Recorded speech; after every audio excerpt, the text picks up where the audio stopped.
Welcome to Key Tech. Please describe this channel if you are interested in today's video. When mentioning the most famous semiconductor companies in the world, you may immediately think of Intel, Samsung, TSMC, Qualcomm, SK Hynix, Micron Technology, and so on. In fact, China's domestic SMIC, after 23 years of development, has also occupied a place in the chip field. As we all know, semiconductor chip is an indispensable part of modern electronic manufacturing industry and is also known as the heart of modern industry. The development of the chip industry is particularly eye-catching on a global scale. In 2020, when the United States sanctioned Huawei, SMIC unexpectedly attracted everyone's attention. There are rumors on the internet that when Huawei was facing a crisis, it did not help. And this incident also aroused the anger of many netizens, thinking how could a Chinese company do such a thing? As public opinion intensified, SMIC was forced to issue an official statement to clarify, saying, "The reason why we did not supply Huawei normally is because it does not comply with local laws, legal affairs." This makes everyone even more confused, so next, let China take a look at the inside story. Many people mistake SMIC for a state-owned enterprise, but this statement is not accurate. SMIC was established in Lianyungang, China in 2000, listed in Hong Kong in 2004, and recently listed on the Shanghai Stock Exchange, becoming one of the world's largest chip manufacturers. With the continuous expansion of SMIC's scale, foreign investors, who are optimistic about the domestic market, have also begun to inject capital into it. Although it is a Chinese company, its founder Ru Jingzhong is an American from Taiwan. From this Huawei incident, China can see that China's technology companies developing in the United States have been greatly restricted and faced many challenges. SMIC is also subject to US laws and cannot provide any help to Huawei. It revealed in its official statement that it will operate in strict accordance with local laws in the future. As long as conditions permit, China is always willing to cooperate with major companies to ensure the stability of the company. Develop. It can be seen that SMIC has nothing to do with Huawei. This is the American way of doing things, and from here we can see the importance of capital. In recent years, with the US sanctions on China's chip industry, the importance of independent research and development and independent innovation has become increasingly prominent. As one of the top chip manufacturers in China, SMIC must have autonomy in order to develop in the long run.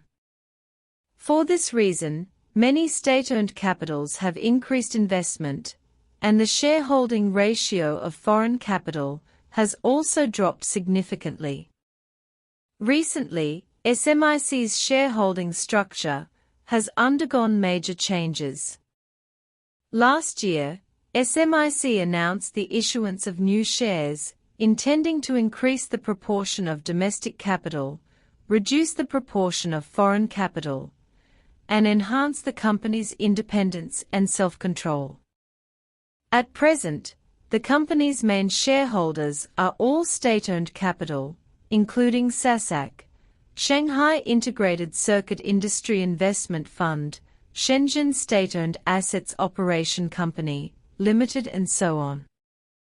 Gradually, China's actual control over SMIC has become stronger and stronger, and the influence of foreign capital has become smaller and smaller. According to China's regulations, To determine which country the company belongs to, the first thing to do is to see where its actual management organization is. The headquarters of SMIC is in Shanghai, that is to say, SMIC is a Chinese company. The reason why SMIC cannot supply Huawei is that, in addition to the above-mentioned shareholding restrictions, there is another reason, which is related to the Wonson Agreement, reached by the United States. The Warnathan Agreement, also known as the Export Control Act, was passed by the United States in 1977 to impose controls on American companies.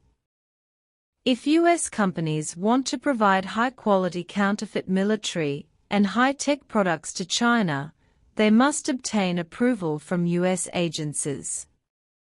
Most of the technologies used by SMIC are imported from the United States, so they will naturally be bound by this agreement. From this point, it can be seen that although SMIC is a Chinese company, it must abide by international laws and regulations. Therefore, the current dilemma faced by SMIC is not only caused by external regulatory constraints, but also limited by its own technical level. Therefore, whether SMIC will help Huawei or not is no longer a matter of black and white. SMIC can also help Huawei without being bound by U.S. rules, but those foreign companies that provide equipment and technology for it will inevitably follow the instructions of the U.S. and cut off cooperation with SMIC. It is expected that by then, SMIC will most likely become the second Huawei. In fact, as early as when the United States was preparing to impose sanctions on Huawei, SMIC had kindly reminded Huawei. So the real situation is that it's not that SMIC doesn't want to help, it also needs Huawei's market size, but when faced with the pressure from the United States, it is really helpless. Finally, what I want to say is, technology is always a powerful driving force for economic growth. The SMIC and Huawei incidents have reminded China that only independent research and development can go further.